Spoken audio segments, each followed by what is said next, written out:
ഈ ഫത്ഹ് മക്ക റമദാനിൽ ഓർക്കപ്പെടണം. ഓർക്കപ്പെടുന്നത് എന്തിനെന്ന് ചോദിച്ചാൽ, മനുഷ്യനെ അതിർവരമ്പുകളിട്ട് വിശുദ്ധനെന്നും കൊള്ളരുതാത്തവനെന്നും സ്വർഗത്തിലെന്നും നരകത്തിലെന്നും ഒക്കെ വേലി കെട്ടി വേർതിരിച്ച് മനുഷ്യനെ വിധിക്കുന്ന ആളുകൾക്ക് ഫത്ഹ് മക്ക ഒരു പാഠമാണ്. പ്രവാചകൻ ഹിന്ദിനോട് പറഞ്ഞൊരു വാക്കുണ്ട്: ഭൂതകാലത്ത് ചെയ്ത തെറ്റുകൾ ഭാവിയിൽ സത്യം ഉൾക്കൊള്ളുന്നതിന് തടസ്സമായിരിക്കരുത്.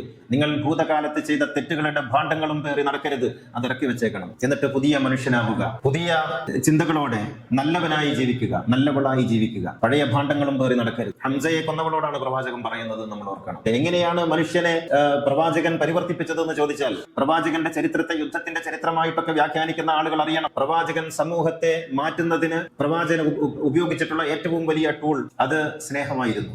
മനുഷ്യനെ ചേർത്ത് നിർത്തുക.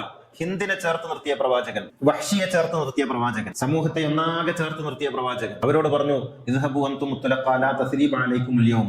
പ്രതികാരം ചെയ്യാൻ ഞാൻ ആളല്ല, നിങ്ങൾ സ്വതന്ത്രരാണ്, പോവുക. ഈ ഒരു പ്രഖ്യാപനം നടത്താനാണ് മതങ്ങൾ തയ്യാറാകേണ്ടത്, മതാധികാരികൾ തയ്യാറാകേണ്ടത്.